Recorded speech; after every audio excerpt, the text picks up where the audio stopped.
Intermittent fasting update. Now, before we get into the intermittent fasting, which I've been doing, I want to declare that this intermittent fasting is just for me. You, if you're happy with your body, I'm happy for you.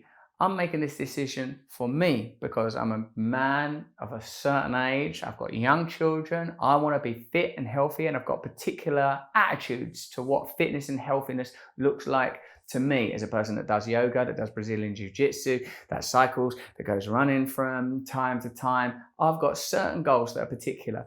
There ain't no place in your life for shame or fear. If you want to eat differently because you love yourself, not because you hate yourself. If you want to change your body because you love yourself, not because you hate yourself. I've got no opinion on what you do with your body. And personally, I mean, I don't want to get into aesthetics too much, but I like a wide variety of different types of bodies. I would never suggest that anybody needs to change their body to fit into some kind of norm. I weighed myself somewhere, I didn't like the number, so I wanted to drop some weight. And plus, thinking about it, I've been unconsciously eating. I've been eating in a way that was just about pleasure. Now, I spoke to a friend of mine, spiritual man. He's with the Hare Krishna consciousness movement. And I said, it's very interesting, isn't it, that your movement is so stringent and directive around sexuality, but is so voluptuous and even indulgent about food.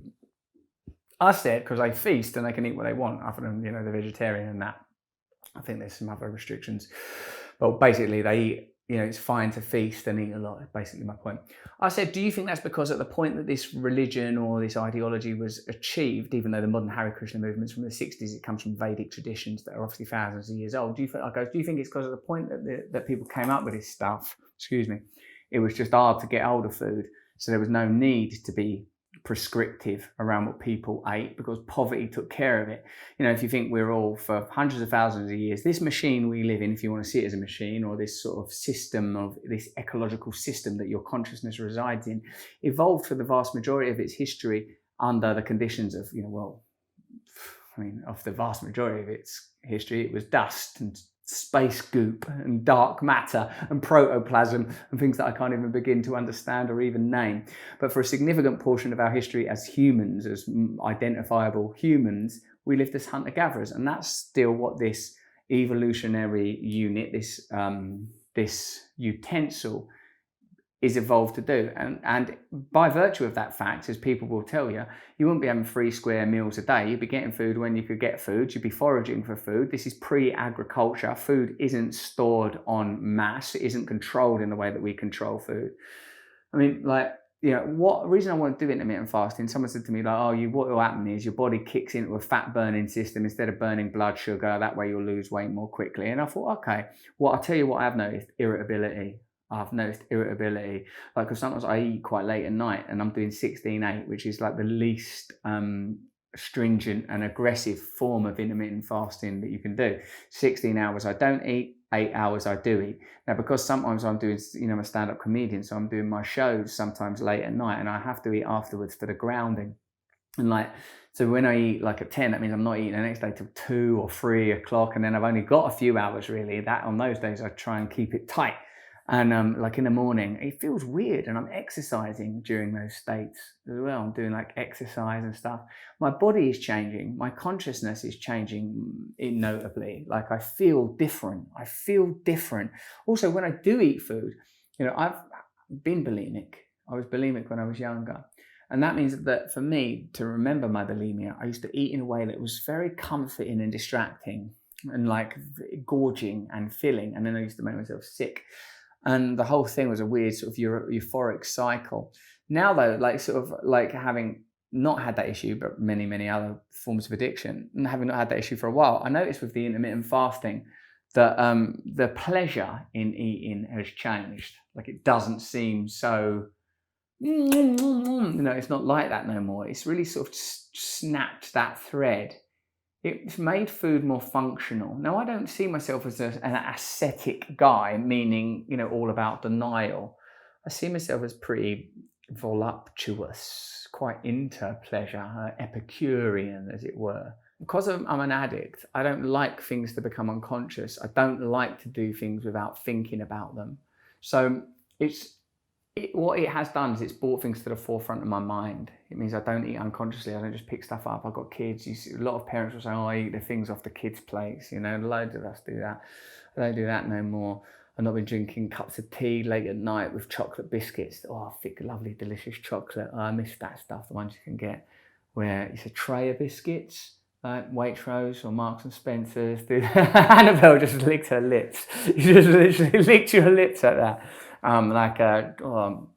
Anyway, like I have to stop it. I'm an addict anyway. So again, I'm not talking about what you should do. I'm talking about what I've done and how I've found the experience of intermittent fasting. I found it actually pretty pleasurable. I feel like I've been doing some form of it for a month now, and I think I'm probably going to carry on to Christmas. I've let go of goals really around body weight, even though I weighed myself at 91 and I thought, God, you should be around between 78 and 82 kilograms. That's what I felt. Now I've let go of that. I'm just sort of doing it till I feel better in my body. That's what I'm mostly doing it for. And I suppose all of us should be doing that. And some of it, I suppose, I can't deny the idea that I've been impacted by body image stuff. You know, like, oh, this is what a man's body. You know, I've been an Hollywood actor. I've been in situations where people are going, yeah, you've got to lose weight, you've got to put this on, you know, you've got to look like, you know, I've been in those kind of situations. And, you know, so how can any of us, and I like when I've got friends who've got like amazing bodies, like Hiron, Gracie, say, I sort of think, oh, or Joe Wicks, I think like, oh, look at their bodies. You know, it's something I'm affected by. That's why I talk to people like Megan Jane Crabb. I would never make such, you know, judgments around female bodies. I'm talking about my own body in comparison with other male bodies. Megan Jane Crabb, I really like the way she embraces beauty of different bodies, and certainly that's in keeping with the way that I see femininity in females and stuff. But like, I think it's really healthy for people not to feel tyrannized who don't want to, for people who are, I'm all right. I don't think people should be pressured or hassled. I think people should be free to express themselves how they are and not be continually trying to conform to some external imposed image of what you should be. So I think my own intermittent fasting comes from a place of recognition that I want to be a particular type of healthy as I go forward, and I'm really, really enjoying it, and it's in keeping with my lifestyle. So I reckon I've lost weight. I feel like at the beginning bit I was weighing myself and I wasn't losing weight fast enough, and I was like, my teacher Chris was like, what have you been eating during those windows? Because one of my mates goes, you can eat what you want during the window, you can eat what you want. And another person went, nah, you can only have 1,600 calories. That's not a lot for a man, you know, or a big man. And like other people have gone, you've got to eat your normal amount. But in that time, what I reckon I'm doing now is a kind of reduced carbohydrate. I'm vegan anyway, like, and healthy eating. I'm trying to get as much protein in there as I can. Anyway, I'm enjoying this whole situation. I want to know what you're doing around your own health. Let me know what you think about being responsible around body image and not shaming people. Why would you shame people about anything at all, anyway, ever? Why would you do that? This is like a personal choice and part of my spiritual discipline. Many spiritual disciplines involve fasting. Fasting sharpens the mind, because once you remove food, you start to realize how important it is to you to bloody well have food and the jobs that food can do for you. So it's been a real learning experience, but I'd really like to learn from your experiences around health in general, your opinions about dieting, and certainly handling dieting in a responsible way, particularly I suppose someone like me is in a position of influence and certainly wouldn't like to have a negative impact on anybody about the way you feel, because I want you to feel beautiful and happy as you are, and I want you to be the best version of yourself that you can be, because I think that will benefit society as a whole and you as an individual. Now, if you enjoyed this video, why don't you tell me? If you didn't enjoy it, let me know in the comments. Give us a little thumbs up, subscribe to my Awakening Side of the channel. This is what we're on right now, and if you're watching it somewhere else, go over to YouTube and subscribe to this. And also subscribe to my main channel as well. You get some heavy, mad, weird news story stuff on there. And sign up to my mailing list. It's just one click away right there. If you like this video, have a look at this one where I was speaking about the same subject, and have a look at this where I talk about a different thing, but in a similar way.